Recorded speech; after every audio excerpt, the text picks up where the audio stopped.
আজ মার্চের ৯ তারিখ শনিবার। সকালটা আর ৫টা দিনের মতোই কাজবাজ দিয়েই শুরু হয়েছিল। আমাদের চারপাশের কিছু কিছু মানুষের ধারণা যে ছেলের বিয়ে হয়ে গেলে ছেলে আর নিজের থাকে না, বউয়ের হয়ে যায়, কিন্তু মেয়ের বিয়ে হয়ে গেলে মেয়ে কোনো দিন পর হয় না। এই কথাটা অনেকেই বলে থাকে, কিন্তু একটু ভেবে বলুন তো কথাটা ঠিক কি না। আচ্ছা, মেয়ে জামাইকে যতটা সম্মান বা গুরুত্ব দেওয়া হয়, ভালোবাসা দেওয়া হয়, ছেলে আর ছেলের বউকেও কি ততটা সম্মান, গুরুত্ব বা ভালোবাসা দেওয়া হয়?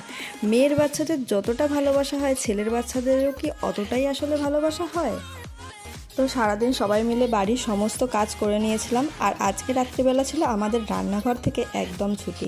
কারণ বাড়ির পাশেই আর একটা বাড়িতে ছিল কালী পুজো, আর সেখানেই ছিল বাড়ির সবার নিমন্ত্রণ। বাড়ির সবাই মিলে তৈরি হয়ে চলে গিয়েছিলাম নিমন্ত্রণ বাড়িতে।